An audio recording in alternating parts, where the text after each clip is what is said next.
Good morning and welcome to Cheche. My name is Anki Guta. I'm sitting in for Udwak Amimo, and I'm alongside that incredible duo of David Makali and Mutegi Njau. Gentlemen, good morning.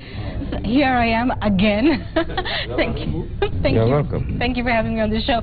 And today we're discussing Rift Valley politics. To my immediate right is URP Senator Kipchumba Murkomen, and to my left, NFK National Chair Kipruto Arap Kiro. You're both welcome to the program. I want to start by setting the stage of our discussion this morning. And Mutegi, tell me, Rift Valley is known as the hotbed of athletics. Now it's the hotbed of politics. Why is that? We have forgotten the athletics and the gold we got. We are now got because of the ICC. The ICC seems to have stopped hot politics in not even Rift Valley, the whole country. That they have admitted statements from recanted witnesses who have recanted or who have refused to. No, they have testified, but the testimony they gave was contrary to what the statement they had given earlier. So this country now is in uproar, Rift Valley particularly. So we had prayers there, praying to God that Ruto and Sang may not be jailed. That's the problem. Makali, how has the ICC continued to affect Rift Valley politics in a way that it hasn't done for Central Kenya? Well, I think the ruling coalition finds itself in a very delicate situation. There are two parties, and we would say that both parties were the ICC. Now, one party has come back home, and the one party that is left there is really anxious as to what will happen. In Rift Valley, the undercurrents are that perhaps the things could go bad for the deputy president, which would then expose the coalition to a lot of cracks. That's why the Kipchumba Murkomen and his colleagues are beginning to push that a little more needs to be done if it's not being done, or the perception is that enough is not being done to get William Ruto also rescued from the jaws of the ICC. And if that doesn't happen, because this is futuristic thinking, they're saying if this doesn't happen and the deputy president continues to be at the ICC past or up to 2017, how is that likely to affect the population or the voters in that area in terms of the partnership with TNA, which they think might be undermined by the two people being apart in the circumstances? And I'll open it up to the politicians very shortly, but I just have a final question for you, Mutegi. You know, the ICC had the effect on President Uhuru Kenyatta to sort of convert him into this hero for our community, if you like. It galvanized the support in his backyard. Has it done the same for the deputy president? They were a unit. When they were campaigning, they were a unit. And they said the ICC issue was personal challenge. Now, apparently, according to what Murkomen said in that meeting, it is no longer a personal challenge, it's a Kalenjin challenge now. So it looks like it's galvanizing now, the Kalenjin to look at our man. He's going to the dogs. The other one is free, and he's not helping. But they also want it to be a state challenge. You want the Kenya government to do more about this case. What do you think Kenya can do? I think it's important for Kenyans to understand the law first before even we talk about politics. The reason why we have been quiet for a long time is because we believed that the legal system, the justice process of ICC was fair, and that they will focus on Joshua Sang and William Ruto as individuals looking at the evidence and the case, and but now it has changed. For people to appreciate crimes against humanity, for it to be carried out in a bigger scale and for international purposes, international law purposes, there must be a network, and that network must be able to be organized, and they must have something they need to achieve and so forth. To meet that threshold. Yes, exactly. So what ICC has now done, and the reason why we're now making noise, because we've been quiet until the day they used the Rule 68 to go back on evidence that had been recanted, is because that evidence that is being put on record is actually saying that the network that was used is the Kalenjin community. It's talking about the Kalenjin businessmen, the Kalenjin athletes, it's talking about the Kalenjin warriors. They're actually saying that circumcised young men within the period of circumcision were the ones who are going to kill people all over the country. They are talking about, elders And now they say in all that structure, William Ruto was the spokesperson, and William Ruto was the head commander, and Cheche was the spokesperson. So ridiculous. Now the reason why many people have never appreciated this fact, that once that evidence is forced, and I want to talk about law first, because I used to teach international law. And the place that is even shocking is that in criminal law, if you get your witness to come and testify voluntarily, it is your person. The court called these people voluntarily. Those people said that we don't believe in what we signed. We thought it was not going to reach this level. We are not going to testify. They became hostile witnesses. Then no, they didn't just become. The prosecutor asked for declaration that they become hostile witness. Once you take hostile witness, it defeats the purpose of forcing that evidence inside. It means, therefore, you are cross-examining your own witness. So the question of now taking recanted evidence to force it has never been practiced anywhere in the world. So the point we are making now, and you saw us in Kiptororo, is that this case, one, has now mutated, it has changed, it's become about Kalenjin community. Two, it's no longer about justice, no longer about post-election violence, it's about whether Kenya is cooperating, the witnesses are cooperating, and so forth. Three, you realize that even this case, as we speak, is becoming a moving target. You change the rules midstream. Now the rules have been changed to say, okay, yes, you can amend. It has never happened anywhere in law. So what do you want the state to do? What do you want the state to do? No, let me just now come to why we need the state. The state exists for both domestic law to protect its citizens, but also international law to protect its citizens by unfair treatment, either by foreign or internal forces. We are having two citizens who are actually being treated unfairly by international institutions that Kenya is a member. Two, we have a community that is being profiled and being accused and condemned, you know, and being isolated for condemnation, leading to a situation of, you know, polarization of one specific community. Let me tell you, you know, some people never appreciate this. There was a time just after the post-election violence that a number of athletes were denied visas to other countries abroad. Why? Because there was evidence after Ocampo had announced that supposed evidence that those athletes are warriors and funding violence. So when we speak that we are speaking, and I have no shame to say as a Kalenjin, when I speak against ethnic profiling of our community, I am not the one who is a tribalist. It is the case itself which is tribal. And we must stand against such a case. Morcomen outlines, quite frankly, the procedures that would ordinarily follow in a case that is normal. Yeah. In this particular incident, you realize that there are abnormal things which have occasioned the trial. First, the allegations of intimidation or compromising of witnesses who then recanted. Should the court, in its normal practice, not take notice of those developments, and where would you draw the line between the court taking judicial notice of those circumstances which are happening around that compromise the case and a straight matter that you have outlined? That is very good. Even intimidation of witness is not just international law, it also happens locally. You first try the intimidation, find first in law. In fact, one of the strongest arguments Ruto Sang lawyers used in ICC was that you cannot say we are admitting this evidence because there was intimidation, coercion, or, you know, anything to the witnesses that made it impossible for them to testify. And at the same time, you know, you're making that argument. You've never proved that. You are imagining. Then you say you want to admit the evidence without first trying and finding that there was intimidation of those witnesses. Two, it has come out clearly several times in the cases that most of those witnesses are supposedly who are actually refusing to testify are in an undisclosed location outside this country. So the question of they are within the jurisdiction and capacity and ability of ICC to be able to procure them. These people, by the way, let me tell you, and you cannot, you know, this case was crafted, Makali, crafted in like a man can write a script for a movie. Once the facts have been put in place, they looked for the actors. Now these actors at that point in time, and they have testified, some of them saying that they were earning maybe 10,000 shillings or 5,000 shillings, now they're earning 100 times, you know, they were promised better life. they were promised a better life outside there. So if you are reasoning and you are an ordinary citizen living in Kibera, living in Kondele, living in somewhere in Langas, in Eldoret, what did you do? You say, it's a nice script. This script comes with a better life out there.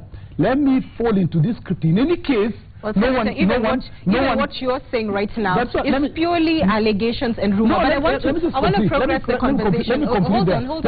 No, I think I've given you a lot of airtime, and I want you to pause on this, because even when you talk about this being a script, the fact is what happened in 2007, 2008 was not a script. That violence took place in Kenya, and it is Kenyans themselves who said, bring the ICC. So I think let's be fair in this conversation. Ocampo didn't just sort of walk into Nairobi looking for people. And be a script. We are the ones who failed. Parliament failed to set up the proper mechanisms to try that case locally, and it went internationally. But I want to bring in Kipruto Rapkirwa. I know if you bring in, but it would be unfair for you to enter that note. Let him deliver the punch. Exactly. Nobody denies that people died. Nobody even denies that violence occurred and people killed themselves. Nobody. But what it wasn't a movie script. The movie script I'm talking about is the imagination, and it is in the document containing Cheches. It's a public document that says William Ruto was a commander who used to walk from place to place ordering people to be killed, and Joshua Arap Sang speaking on radio commanding violence in every corner of this country. Using Kalenjin. Honestly, who would believe that? Or would you believe, let me say this, would you believe that people who have been circumcised? No, let me just put that. Let me just make your point. All right. No, the truth is that people who have Makali, you know what circumcision is. Yes. Those people are saying that people who have been circumcised within the past 1 month of circumcision were busy walking around the country going to kill people. You know that if you are going through circumcision, even 1 month or 2 months after that, you are still indisposed. I confirm that is the script as presented by the prosecution. But there are also things that you must also not exaggerate, such as, for example, the promise of better life and things like that prosecution witnesses were offered. I mean, that is not to say that that's what lured them into doing that, because even locally, I mean, that is not a fact, because you know as well that under international procedures, under the same procedures, witnesses are offered those protections and circumstances to avail them to the court. Even locally, under the witness protection, people who have got certain information are offered certain things to make them not a bribe, safe. Is what you're It's not saying. A bribe. Right. So for you also, you seem to be exaggerating that part, right? It doesn't have undue influence on you. If you were earning 10,000 and you have been going now to earn every month 500,000, you're not going to earn. You're going to you've been given an upkeep of 500,000. Your children are getting good schools abroad. You have a citizenship of another country. But that is not your circumstance when you live here. If you live in Netherlands, for example, if you are being moved to live in, you are a person living in abject poverty. Okay. You are being promised a better life. Really, honestly. I think let's leave that there, because the fact is, as Makali, you're rightly pointing out, if you're going to have to put people on a witness stand and put their lives in danger, then they need to be relocated. Then obviously that is going to come. And after you've done all that, they refuse to testify. A certain cost. Fair enough. Fair enough. Let's come to this other side. My left side is suffering, and Kipruto especially. Just tell me your thoughts on what you've heard so far. Well, I think it's a very interesting discussion from Senator here, but there are certain fundamental facts that we must accept as a community in terms of the polarization of the Kalenjin community is likely to recur, especially animosity against the community in power. That's read the Kikuyu. And it is important that when such discussions are done, it's done with a bit of sobriety, because what happened before the elections and the post-election violence was a resultant of discussions that was sort of polarized, both in the in all FM stations. And this is something that we fear. Should we not handle this issue of William Ruto and Joshua Sang properly, we are likely to run into the same trouble. Now, I'm not even worried about the two individuals. I'm worried about what are we telling posterity and the community of nations. Are we just going to hold individuals responsible just because they happen to be at the crossroads, or is the process of justice going to be dispensed in a way that each and every person is going to be happy? Finally, I think it is important that also the leaders in URP and those who organize the prayers to realize that all of us as Kenyans, I'm not in URP, all of us as Kenyans are worried that the future of this country is not going to be the same should the trials take the shape that they are taking. Right. I want to read a quote to you, and I welcome the entire panel's response. This is by Ngunjiri Wambogo, who is a pundit, and in his Sunday column, he said, in talking about the ICC and Rift Valley politics and stability in Kenya, he said, quote, "What no one is telling us is that what is happening in Syria could easily happen in Kenya. The three scenarios are that the two cases are thrown out, one case is thrown out and the other leads to a conviction, or the two cases lead to convictions. It is only in the first scenario, where both cases are thrown out, that offers us some certainty that Kenya will be fine." Now, against the backdrop of what we've discussed, Mutegi, for you, do you feel that should this case lead to a conviction, or just continue to stay on into the 2017 general election, then we're looking at some serious stability issues in the rift? Why should there be instability? Yeah, I don't understand. Well, he's just talked about concern about the messages that are being sent to the community. And here Ngunjiri is painting a picture saying that the only way there can be real stability in the region, in that region, is if both cases are thrown out. Is that a sentiment you agree with? William Ruto himself said, case or without the case, yes, it will not happen. As long as there are leaders in this country, it will not happen. So Ngunjiri is far-fetched. In any case, we know Ngunjiri is. I don't have to say anything. Makali, you agree? Well, I think that we should not use threats where we are pursuing the course of justice. I think the course of justice needs to be let to go to its the conclusion. And as the people before the court themselves have said, I mean, that is the DP and Joshua Sang, they've submitted themselves to the due process of law. And I think we need to pursue that without, introducing other extraneous and fearsome factors that seem to intimidate people into a certain straitjacket. Yes. Kibuto, what were you, perhaps let him clarify, what were you referring to when you said you're worried about the community and the messaging in the community? Well, it is easy to say that nothing will happen. But it is, the undertones, and I come from Rift Valley as well as Mheshimiwa Murkomen does come from that region, is that the perception on the ground is that now that Uhuru is off the hook, he must assist his brother to get off the hook. Because the rallying call in the last election, that is what we are united by the same misfortune of being taken to the Hague. Now that one is off the hook, then he must also remove the misfortune from the neck of his brother.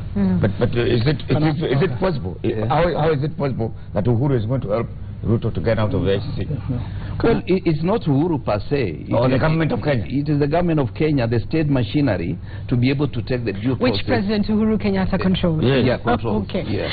Let me just say this. One, I completely dissociate myself with the views of Ngunjiri, but also Mheshimiwa Kirwa. We defeated ICC in the first instance by going outside their script. They believed that we'll never come together. Our rallying call, I was the lawyer who was part of the people who wrote the agreement of Jubilee, was to bring Kenyans together. Our resolution to unite this country, we will never go back to 2007 when Murkomen is a senator and William Ruto is the deputy president. Our responsibility to unite this country is beyond just talking about cases. And let me add this, that even in our prayers and our quarrel with this case, we never quarreled against any community. We are quarreling with a script, with ICC, with institutions and individuals who are driving a script that is intended to divide us. By the way, this ICC case has actually united us. Even now, even these prayers that we are moving to is meant to unite us even more and show to the country that the intention of ICC is to divide us by releasing, saying that the president should go, deputy should remain, putting in place a lot of, measures, including the Rule 68, that is meant to create an impression that those of us should fight, we are going to defeat that one directly. And I want to tell those who want rumor mongering, spreading hate, that we believe in peace. We will stand by peace. Case or no case, this country must continue being united. Is it your opinion that... No, but those statements that were accepted, as soon as the judge gave it into exceptional circumstances, he had rejected them, then later on changed his mind, he accepted them. Is it your view that the reason why the statements are being accepted is because they're true, or is it because the judges want to look at the case, every evidence, whatever they had said before and whatever they said after, so that they can make up their mind to the best what happened, Mutegi, after we've listened to about 30-something witnesses, it's at 132 in 2 years, actually, which is a very, very long period. The judges have realized, or the prosecutors realized, that nothing has been said about Sang and Ruto so far. In the absence of those witnesses accepting their written evidence, the case collapses. Now, that gives them... That's not quite true. I mean, let me just... nothing has been said that touches about Ruto and Sang. And for you guys who have been following this case, you need to read. Right, say nothing substantial. Or nothing linking. They have said so many things about... Nothing linking the two so far. The only way you can link the two is to get the concocted evidence, recorded evidence, and force it. Now, what happens is that this case now is become, the ICC now case has become a moving target. You drive the ball, you are about to reach the goal, they remove the goal posts and they put it far and tell you, you are not yet there. So, with the intention, with the hope, I mean, one could only speculate that either that they want to justify why this case had to go there, they don't want to face the embarrassment of actually doing the case when in you a mean judicial process. the judges. I'm saying ICC as an institution. And ICC as an institution, whether it is the countries who are members, whether those countries that have influence, or the judges themselves. So the point we're trying to make is that, and the last thing I wanted to say towards what Mheshimiwa said, nobody is asking on our side that the government interferes with the ICC case. No. We are asking that the government must insist that the judicial process of ICC must be followed. What are the practical ways of doing that? If that process is followed, what's the practical way of doing that? One, by clarifying in the ACP that, as it were, Assembly of State Parties, that as it were in criminal law, you cannot change the rules and apply them retrospectively. That is a standard practice of international law. By insisting that the process moves on expeditiously, that by insisting that the two parties must be tried based on the rules of ICC, as it were. So, but by trying to have why would the government be the one asking, and not the particular lawyers or the defense asking this particular one? As I said, the lawyers will stick to the process of law. The rules related to amending the rules, and all that is the responsibility of state parties, which is Kenya is a member. Two, when your citizens anywhere in the world are facing any circumstance that is actually a violation of your national law or a violating of those rights, their protection comes from the government. Okay, fair enough. Gentlemen, apparently we must take a break. But you haven't spoken too much, so I'll come to you before you do that. I really don't have to speak, but I think I just want to disabuse Mheshimiwa Murkomen of this notion that I'm saying the state should interfere with the process. What I'm saying is that the expectation of Ruto supporters is that the state must be able to take the process to its logical conclusion. Number two, it is very interesting that now he's talking about with or without the case, we are going to be united. I'm happy to hear that. But you see, the undertones about Kuresoi rally was that even TNA members were not supposed to come. But eventually they came. So what was the reason in forming that particular decision, that the TNA members of the coalition should not be part of the prayer meeting? Why is someone choosing TNA? We had said that we wanted to meet as Kalenjins, not as URP. I mean, URP is bigger than Kalenjin. But of course, the dominant party there. I'm just saying, but you see that is what the place where we were meeting, the MP is a Kanu. Not even URP. So the argument, and there was a reason why we wanted to meet as a community. You wanted to meet as regional leaders.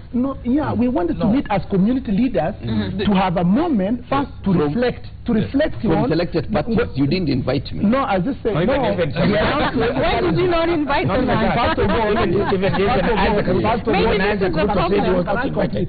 Isaac Ruto, the governor, said he was not invited. Gideon Moi was not invited. I'll come to that. Let me first answer the most critical question. The reason why we wanted to meet as a community is we wanted to start explaining to our people why we are saying this case is profiling our community. Yeah, our friends said who are non-Kalenjins, both in URP, the Duale, in TNA like Kindiki, like Waititu and so forth, said we will come by force. Why? Because the newspapers also misrepresented what exactly we are talking about. Oh, it was the media. Two, most important, let me come to that, is that there was nobody who was invited by a written letter anywhere. What was the Once 5 or 10 of us are sat down as a community, we announced it in radio, it was put in the media, it was all over. Those who came voluntarily.